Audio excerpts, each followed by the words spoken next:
His name was Osamu Tezuka. Starting his career in the art of manga back in 1946, Osamu began his works of manga and art as a means to convince others around him to better care for the world. Many a manga work was done by this man, and much of these works include Astro Boy, Phoenix, Blackjack, and Unico, just to name a few. But one of his works, his first major success as a creator, would be first brought to the eyes of the world in 1950, lasting until 1954. That name was Jungle Emperor.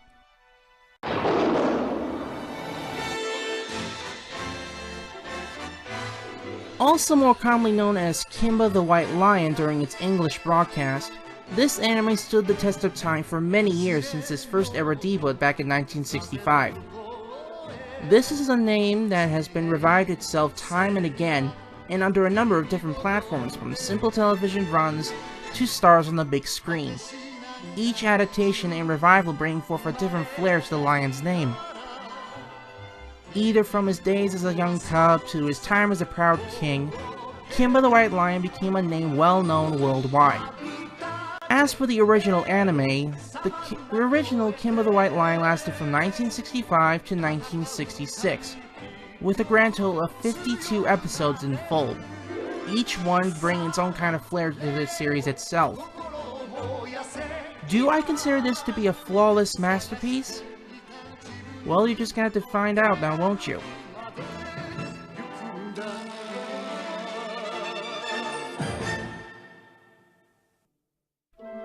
Before we actually get into the series itself, there's one thing I do have to mention because there's no doubt someone else will bring it up first. I know there is a controversy between Kimba the White Lion and Disney's The Lion King. And yes, the resemblance is indeed uncanny, to put it lightly. I'm saying this right now, I'm going to discuss this, yes, but at a later date, and share my own thoughts on that in a sort of supplement video, you could say. So please, please do not spam my comment section with the statements involving this. At the very least, save those for the video in question so it's at least relevant to it. Thank you very much. So there's a lot to be discussed with this anime, and how the series is notably structured. So how do we discuss something like this? Well, we're going to be going over each of the main points that make a show what it is. Story structure and conflict, animation and artwork, characterization, and voice talent and, in the case of this, musical performance. Yeah, I kinda forgot to mention world building and a few other plot points as well. I was just a little too lazy to go back and edit, so... yeah, some extra parts. Okay, moving on. Yes, this is something I'm going to be picking apart bit by bit, but this is because I knew the series back during the VHS releases in the 1990s. So this holds a bit close to my nostalgia and to my heart. But as a reviewer, that means that I can't ignore the flaws this series presents, in order to keep things fair and balanced. I'm not drawing any lines in the sand, so if you disagree with any of the statements regarding this, then that's fine by me. So with all that said and out of the way, let's start off with the first matter of discussion with discussing any show.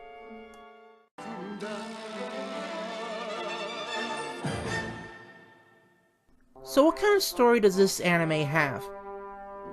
Well, in fame to Osamu Tezuka's original meaning to his work, a noble one. The story itself follows a young white lion cub, either called Leo in the Japanese dub or Kimba in the English dub, which is the son of the once grand king named Panja. Unfortunately, the king was sadly lost during this fight with human beings, leaving his son to rule in his place. With no mother or father to guide him, young Kimba must learn what it means to rule over a kingdom, along with his personal goal of creating a mutual understanding between man and animal, to bring forth true peace. As stories go, this one is pretty balanced for what it is, and many of the episodes clearly show it time and again. But this is just one of 3 notable plots that occur throughout the series. Now, as I've discussed in the past, this isn't always a good idea if you don't know how to do it. The Animals of Farthing Wood Season 3, for example, which I talked about before, had to juggle around 4 different plot points with very ill success, leaving it very jumpy and forced at times. However, Kimba the White Lion actually managed to make this work, as each different conflict is more focused depending on which episode it is. As far as media goes, I've narrowed it down to 2 different types: episodic and continuous. Continuous would include something like Avatar: The Last Airbender or The Animals of Farthing Wood, whereas episodic series would be like SpongeBob SquarePants or Chowder.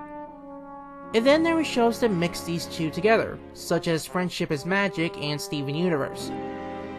Kimba the White Lion, I'd say, fits this category best, which allows us to have one-off episodic threats while still having some continuity to keep things connected.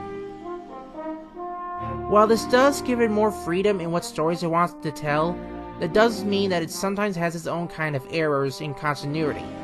Some episodes worse off than others. This becomes more apparent during the later episodes where Kimba's behavior pretty much makes him more like a child, whereas earlier episodes make him more level-headed like an actual leader. Some of the worst episodes in this series have this as their biggest problem, and what actually can make the episode good or bad even if not intended to be.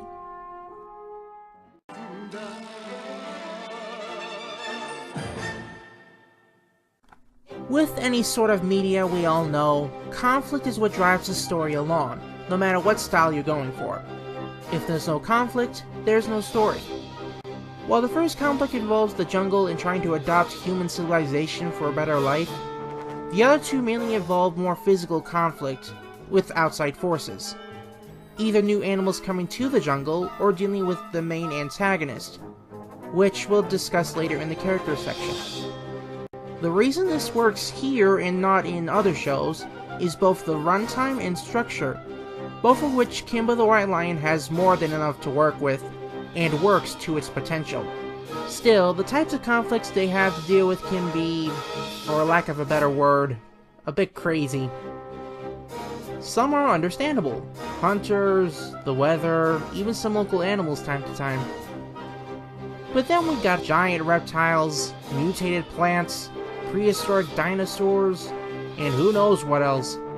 Sure, these threats can come off as a bit crazy, but I found them to be a bit more of an homage to some legendary animals. You know, cryptids and such.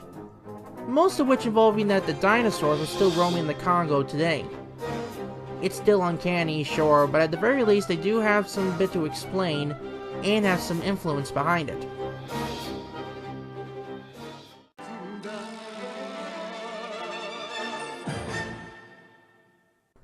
I'd also like to note that they really had a bit of fun in making the universe alive and exciting.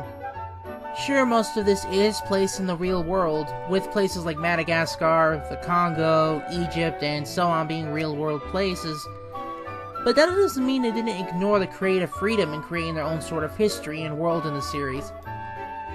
As with real-world places, they also have the City of Gold, Mount Everin, the Great Sun Tree, and many other areas, which makes it really wide and really fun to explore. When you think you're done, there's always something else behind the next tree. And speaking of the world, there's something I did notice when it comes to humans and animals.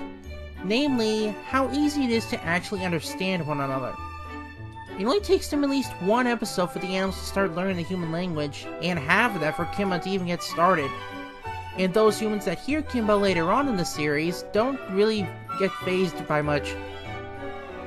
This tells me that humans and animals are closer than they let on to be, which is pretty interesting, really.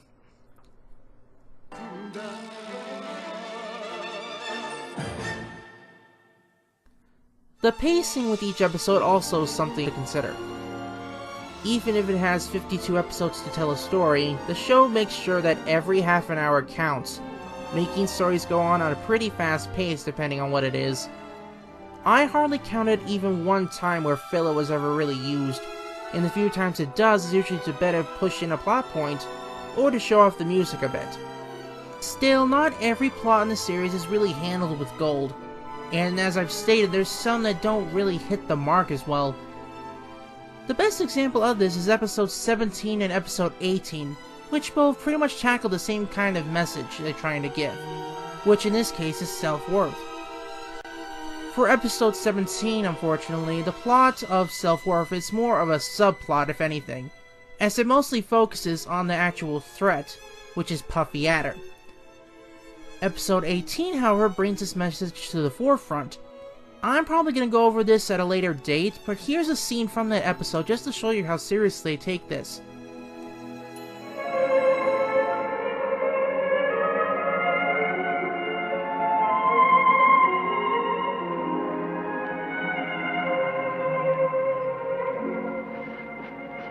Wiley's mother was right. I am ugly. I can't stand it. I'm going to find a hole to crawl into and hide my ugly face from everyone.